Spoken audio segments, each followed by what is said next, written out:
Hello and welcome back to the Relay Throw. Today we're going to be running through some of the spring and winter sports with our beat writers, kind of just recapping what's been going on as of late and what to look for in the future. I am Ben Leeds, and today I'm alongside our men's basketball beat writer, Marley Pope. Ben, thanks for having me. Happy to be on. Yeah, so Marley is super dedicated to the men's basketball beat. Great articles on the team after each game, and a great follow on Twitter. When I can't watch a game, I don't check ESPN for the score. I am checking Marley's Twitter every time. I appreciate that. Thank you. That's awesome. So, I mean, Marist, some history on them as of late, going back a few years. They had a Cinderella run to the MAC finals in 2023 after finishing last in the conference. They had a strong year last year, and now in 2025, they've kind of had a historic start to this season.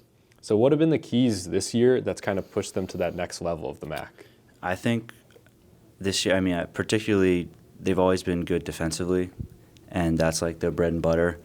They've also been able to execute pretty well offensively, which has given them the ability to, just win a lot of games and stack wins. I think, a 9-game win streak early this year is the longest win streak they've had in 18 years.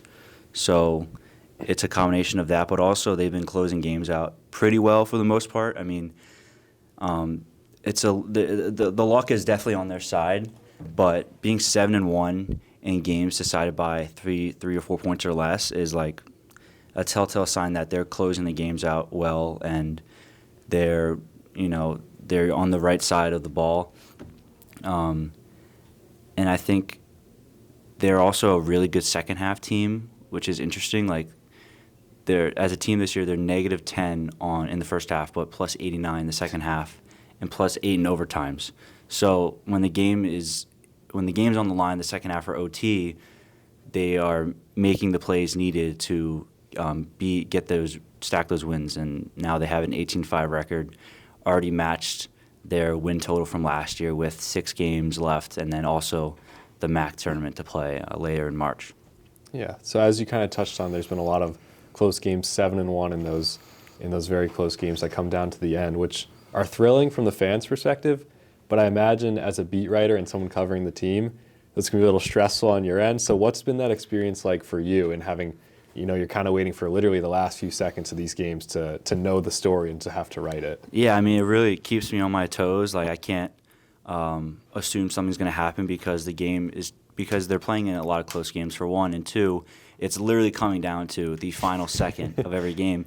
You just have to be ready to adapt and change the story or the narrative and be ready to report on it. So for me, it's not anything too stressful, but I bet for the fan base, they're in cardiac arrest almost after every game. 3 of the last 4 games they've played has come down to a buzzer beater being made or missed, which is just insane. So it's very exciting for the fan base, and for Marist, they're coming out of these games with the wins, which also just makes them feel a lot better about how tight they've been and being able to win. Mm-hmm. And talking about those buzzer beaters against Merrimack, they did make the buzzer beater, just not in time. Just an absolutely absurd end. I'm sure many people have already seen it, but to come away with a win like that, a tenth of a second difference, they lose that game, and they're coming home all the way from Massachusetts with a really tough loss. But to be able to get that win against Merrimack, one of the best teams in the MAC, a really difficult team to play, it just shows that Marist has been able to show up in the big games, like beating Merrimack, beating Quinnipiac at home early this year. It definitely gives them a lot of confidence in the MAC tournament, where they can win in a number of different ways, and they've been able to play well against the top teams so far in the conference. Mm-hmm. And in those ways that they've won, they've kind of squeaked out a bunch of games, even though they've had troubles at the free throw line lately. So how do you think that can be something they can kind of hone or learn from as they go into Atlantic City? Because you assume these close games are going to continue then, and you're going to need to hit your free throws or find a different way to beat these teams. Yeah, before I get into that, the reason why they're in a lot of close games is because they play at a very slow pace. So just when you play games with limited possessions, you have to be super, super efficient on both ends of the floor to win by, 5, 10 points or win in double digits. So that's the first thing. It's really hard. And they have a slight issue with turnovers, and they don't get to the line. So, like, when they do get to the line with the free throws, they have to make them. Unfortunately, they don't. They are last in the MAC in free throw percentage right now. So when the little amount of time they get to the free throw line, they're not making them, and it's giving them issues sometimes late in games where it's tighter than it really should be. But to learn from that, it's really, I think it's a big emphasis for them because it's happened multiple times in the last month where they're missing front ends of 1-and-1s. And instead of going up 4 or 5 points, it's a one-possession game, and then they have to get stops on defense. Or if they're missing free throws, they're giving the team another chance to get down the court and score. So that's something they need to focus on. I think some of it's with confidence, just having the poise in that moment. They've had poise in that moment too. They've made free throws in other games this year, early this season in the non-conference and in their OT games. But if we're just speaking to like the last 2 weeks, it's been a slight issue, which hasn't bit them yet. It bit them against Fairfield, but the other couple games, it didn't really bite them back in terms of having them lose. But in the MAC tournament, they're going to have to make free throws. The game's going to be tight. The conference is really competitive. Right now, it's number 1 in the country in games decided by less than 4 points. So it doesn't matter what your record is. It doesn't matter where you're playing. Every game is going to be tight for the most part. And that's definitely going to be the theme continuing in Atlantic City. So, I mean, last year, why did they lose to Fairfield in the semis? Number 1, because they didn't score for 9 minutes in the second half. But 2, they missed a front end of a free throw with, 8 seconds left to tie the game at 63, and then you miss that front end and you got a foul. Fairfield makes their free throws and you lose the game by 4. So they already know that, and I know it's definitely an emphasis in the team. It's just about, can you close in those moments, and when you get the chance to score free throws, you score them and not give a team another opportunity to tie or win the game. Yeah, I think what you brought up there against Fairfield last year is definitely kind of an interesting thing to note. That's how they lost the tournament last year. That's how their season ended. It basically ended at the line. So once they're back in Atlantic City, which they clinched with the win over Merrimack, they clinched a spot there. Once you're back in that building, I feel like you're like, well, this is it. This is how we went out last time. We better make sure we can finish these close games this time around. That's correct, Ben. And that's definitely the emphasis that they're going to have, and free throws are going to be a big part of that for sure. Mm-hmm. You talked a little about the past 2 weeks have been just close game after close game. One main reason for that is the injuries, with Jason Schofield missing time, Jackson Price still being out. How have their absence kind of affected the way Marist has had to play differently as a team without 2 of their best big men? Yeah, I mean, starting with Jackson, he is their center who happens to be able to shoot threes. So just having him on the floor just spaces the floor better. He's also a guy who can who put the ball on the floor and drive, which is not something Jason Schofield or Tariq Watson, the 2 other centers, have been able to do this year.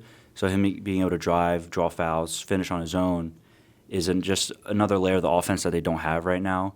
And Schofield and Tariq, they're freshmen. Jason's a redshirt freshman, so he didn't play last year, and Tariq's a true freshman. So they just have such little experience in college basketball.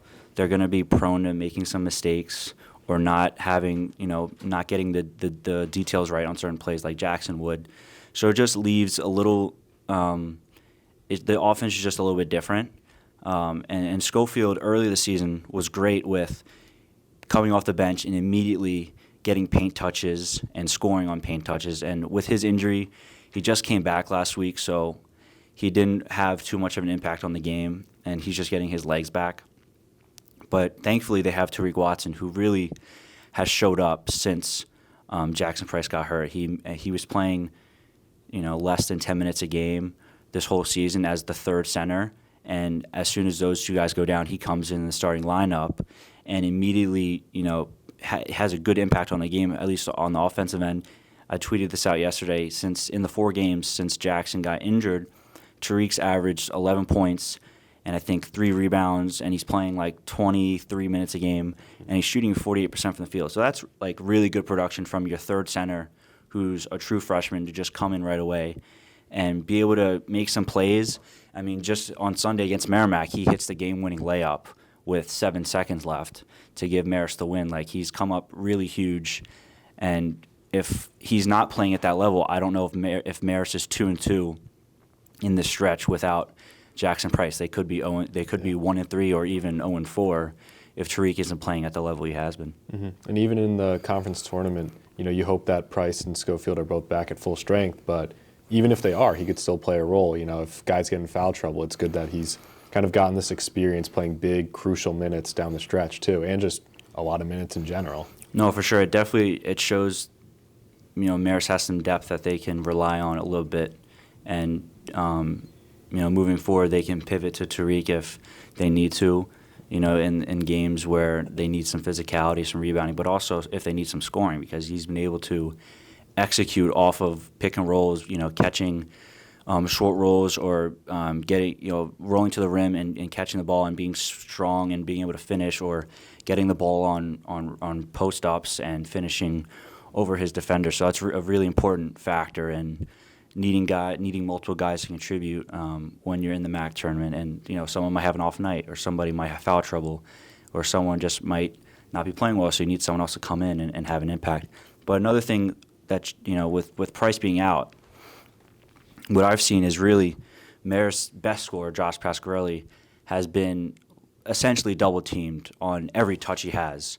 A big part of the Red Foxes' offense is Pasquarelli getting dribble handoffs for open threes or curling to the rim off of those and having the ball in his hands. And these last couple games, teams are like, they would rather have anybody else have the ball in their hands than Josh. So without Jackson, the opposing defenses have really keyed in on Josh a little bit more and making his touches a lot more difficult in terms of scoring.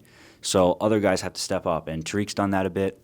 Elijah Lewis has done that a good bit. The Red Foxes are 7-0 when Elijah Lewis scores the most points on the team. So that's telling about how important he is in being a secondary scorer and potentially a primary scorer when Josh isn't getting the looks that he normally has this season. So that's a big another thing that Coach Dunn and the rest of the staff have to figure out. How can we get Josh easier touches, because he's so efficient no matter where he is on the court. If you just get him the ball, he's going to score, with any open look. So it's just about figuring out how to get him those looks down the stretch so that he can be the primary threat moving forward, and not everybody else is having to pick up too much slack from his lack of good touches, I would say. Yeah. I mean, really insightful stuff there, just from how much you've seen of them and knowing how they run the offense too. It's interesting to see what they've been like without Jackson and Jason too, but yeah, you can definitely see a lot more attention going Pasquarelli's way. To wrap this up, Marist is hosting Canisius on Friday this weekend, then Niagara on Sunday, two teams that they beat the first time around in this MAC schedule. What are you kind of looking for? What are you expecting this weekend? I think, for the first thing is they need to just take care of business. Canisius is last in the MAC, and Niagara, I think, is 9th or 10th in the MAC. So these are two home games that we really just need to have to keep pace with Quinnipiac and Merrimack. They're not easy games. The record doesn't really matter.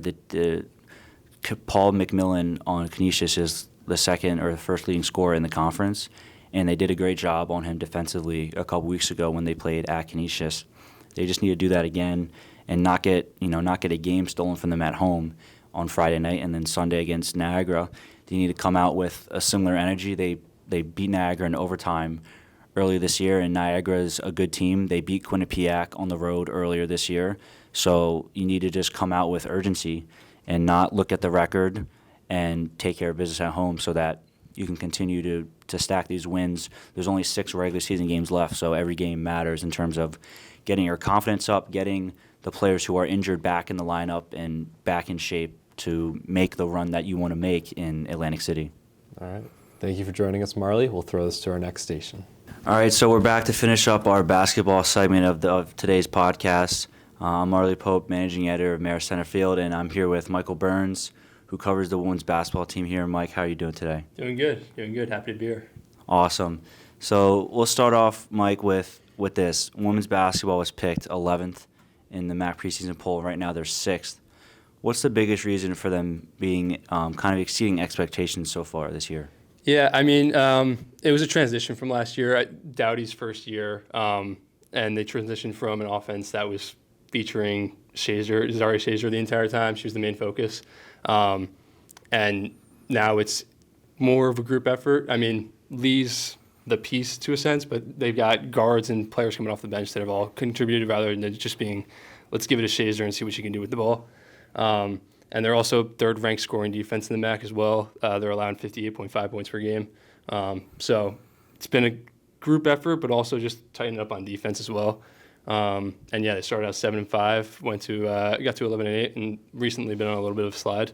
But yeah, it's just been more of like not just running it through one player and having everyone contribute on the offensive end. Yeah, and talk about who are some of the perimeter players who are contributing, scoring, getting assists, stuff like that. That isn't Morgan Lee, but other guards. Yeah. So we saw last year with Lexi Terrell. She was obviously a great shooter, and this year she's averaging 11.5 points per game. And just her ability to shoot, just when Lee's getting double teamed in the post, it allows her to just kick it out to her and then knock it out a shot.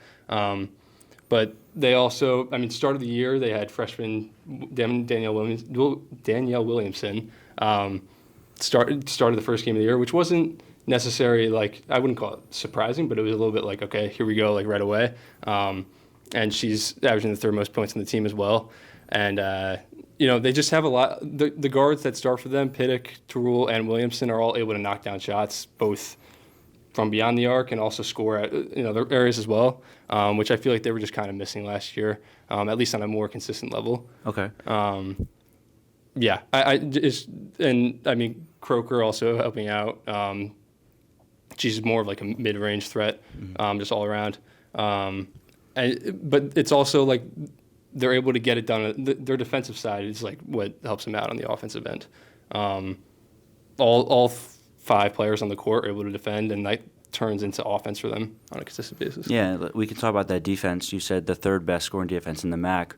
What has led them to be so successful on that end of the floor? Yeah, with Lee, she's averaging 2 blocks a game. It's just they're going into it. Dowdy talked about it, how they're just going to be a great team, and how they're just going to turn their defense into offense. Croker, especially against St. Peter's, when she was guarding Padma Janae, who's one of the better players in the MAC. Janae still had 16 or 17, I think, but for the most part, Croker was locking her up. And it's just and it's not just Croker. You can just see all of them showing a defensive presence, valuing their defense, and that's why it's third currently in the MAC right now. Okay, and you mentioned that they lost 4 of their last 5, a bit on a skid. What have you seen in terms of why that's happening? Yeah, it's Fairfield. They played Fairfield once, Siena twice. Fairfield, it's just a bigger team against the rest of the teams that are involved in the MAC. Them and Quinnipiac. With Siena, they got a big 3 with Jackson, Teresa, and Brown. That's just it's tough to guard all 3 of them at once. Those 3 games against Siena, I wouldn't say Siena won comfortably, but they kind of set themselves up for it the entire time. Against Merrimack, though, their most recent game, that's one that coach was even saying they should have had. They've been awesome on their home floor the entire season. So when they have a game like that against Merrimack, which ended up being a big game, now they both have 7 wins in the MAC. That's one that they definitely wanted to have. But I think overall, it's just when they go against Fairfield and Siena, they try and do a little bit too much of perfecting it in a way. It's we have to do this, this, and this, and if they don't, they just kind of take themselves out of the game in a sense.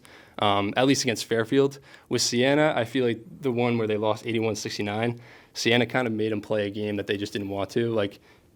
Marist shot it well the entire time on the offensive end. But when you go against those 3 players with Siena, you're just not going to win those offensive battles most of the time. And given how we talked about how Marist is the defensive presence team, that's just not a game that they wanted to play. So Marist just kind of has to go back to sticking to their roots in a way and just sticking to the defense and making sure that they turn that defense into offense, like you mentioned. Okay, and previewing this week, I understand they're doing the Buffalo trip, playing Canisius and Niagara. What are you expecting to see in those games? Yeah, that's just the one that's one where they just got to get back on track. On the offensive end, the one against the last game against Merrimack, that just wasn't it turned the ball over 12 times in the first half. So got to limit the turnovers, which they've done in comparison to last year and this year. It's been night and day. So just got to get back to limiting those turnovers on offense. I mean, second half they only had 5, but that's just when they weren't able to knock down shots either. So just got to develop a little bit more consistency on that end. And I mean, Canisius has been better in the MAC, but 7-17 I think on the season overall. Niagara's got 1 win on the season, so it's a good opportunity to just get your offense back into flow. But also, and against Merrimack they had a strong defense, but Siena had that 81 points. So just going back to staying strong on defense and getting back to what was winning you games early on in the season. Yeah, and like you said, the game against Merrimack was important not just because it's a home game, but because of how congested the middle of the standings are in the conference. So now they're sitting at 6th, which is the last spot to not have to play in the play-in. Right. 10 teams in the tournament, 7 through 10 play in the first round.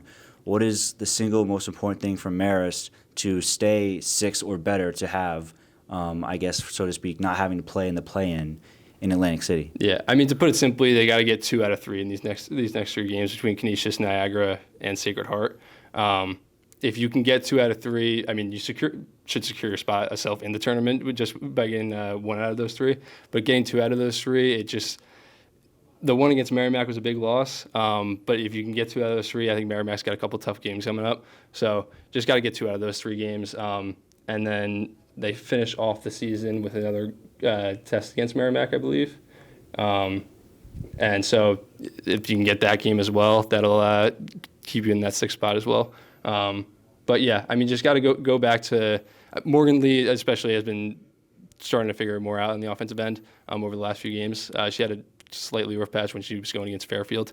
But just got to go back to getting Morgan Lee involved, and when she's getting doubled, have the offensive guards on the outside to knock down those 3-pointers. Okay, awesome, Mike. Thank you. That was great insight, and we'll see how the women's team finishes out their season heading to Atlantic City. And now we're going to turn over to another spring portion of the Marist Athletics season. We're going to be talking about both teams on the diamond, the softball team and the baseball team. I'm Aiden Lavin, the softball beat reporter, and I'm here with Max Rosen, the baseball beat reporter. Max, give us a little bit of background of your baseball experience and what you've been doing here in center field. Well, yeah, my baseball experience runs back pretty much my whole life. I've been playing my whole life. Huge Mets fan, so I watch a ton of baseball as well. And then coming into Marist, I study sports communication, so I wanted to get involved with center field. And last semester we had an opening, we had a need for someone to kind of help out with the baseball beat, so I kind of got involved there, and then this year I've taken it over. So just looking forward to continuing to cover the team and follow them along this season. Yeah, and as you can see here, Marist recently played ranked Wake Forest, number 14 in the nation. Just tell us a little bit. Obviously, Wake Forest is a tier above Marist in terms of everything that they have going on for them because they're in a Power 5 conference, the ACC. So how did Marist match up against them, and what were things that either you liked or you didn't like? Yeah, I think going into it, we knew it would be a hard challenge for this Marist team to play against a Power Conference team like Wake Forest. A big thing I was looking for is last year the team Marist struggled really mightily with their pitching and their command specifically. A lot of walks, a lot of hit by pitches, a lot of wild pitches, and essentially giving away 3 runs. So that's something I was really looking for against Wake and against LIU as well, who they also played this weekend. And I didn't really see much improvement on that front from last year, though granted, Wake obviously is a great offensive team, so they probably were trying to work the corners. If you miss middle, Wake's going to crush the ball as they did, and if you're working corners and missing, it's going to lead to walks. So they walked a lot of batters. They walked 30 batters total across the weekend and 31 innings pitched as a team, so obviously almost a walk an inning is not great. They also threw 11 wild pitches and hit 6 batters. So not a great start on that front, but I will be looking to see in their coming games. They play William and Mary. They play North Carolina A&T State. Teams that maybe are a little bit more, a little closer to them in terms of level of baseball. So I'll be curious to see if their command improves against a little bit of lesser competition. And notably, they faced one of their former teammates, Ethan Conrad. Talk about the players that they lost going into the season, including Ethan. Obviously, Ethan is a huge loss. He hit 389 last year and led the nation with 13 triples. So that's obviously a huge loss. Their lineup, they also have a few other additions after losing some players. They lost Justin Kapuscinski, who was big for them offensively last season. Their new first baseman this year, or at least who played first base this weekend, is Aiden McNelly, who went 7 for 18.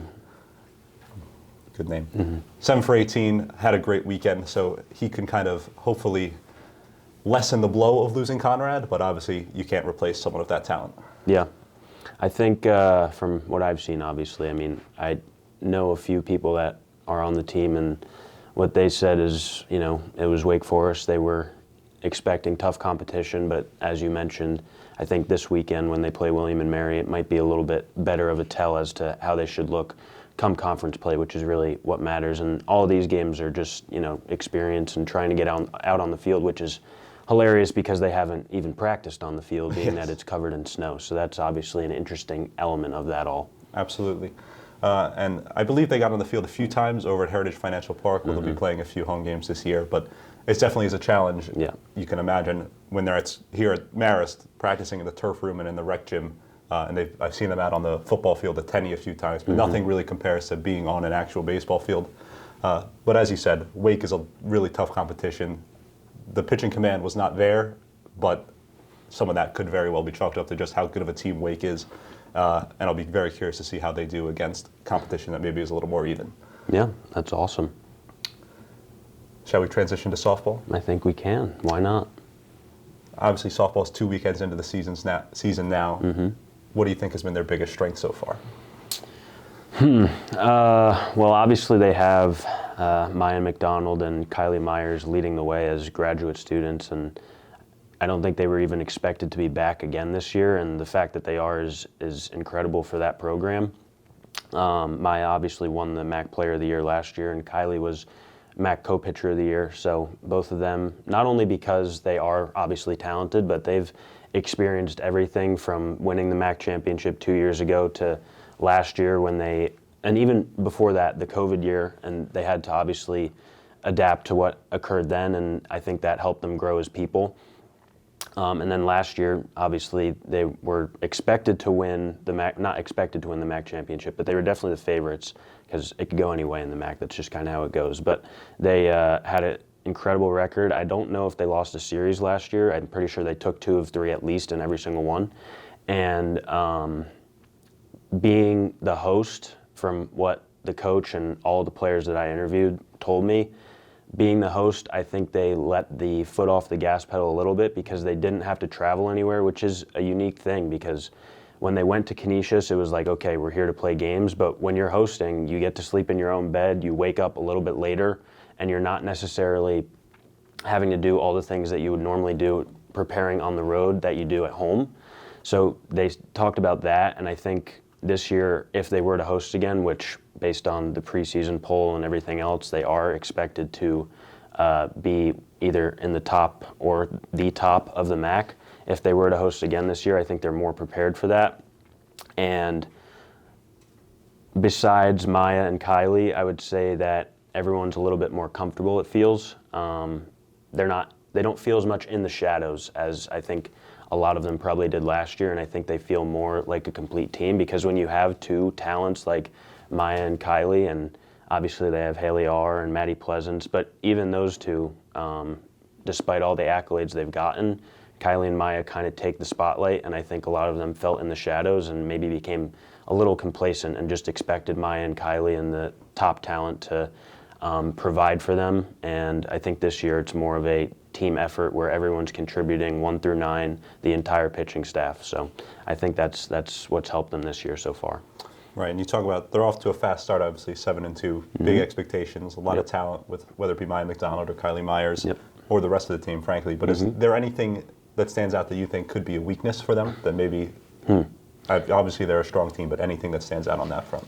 Yeah, I think they play a different brand of softball, which is advantageous for them. They play, and which it makes sense, they play a little bit more like baseball. They're aggressive on the bases, and they do a lot of things that you don't really see, like hit and runs, a lot of squeeze, and you don't see that as much in the softball game. But I think with Coach Joe's background, he's implementing that in softball, and it works to their advantage. They had the most stolen bases in the MAC last year, and they're off to a hot start this year with notably Peyton and Maya at the top of the lineup being able to cause chaos on the bases, and that's what Joe wants them to do. He wants the other teams to make plays, but I think on the opposite end of that, defensively, sometimes, errors happen, but Last year they were middle of the pack with errors, and I think if anything, it wasn't a downfall necessarily, but in the games that they lost, I think errors were prevalent in most of them. And the game this year against Towson, it was a 13-9 game.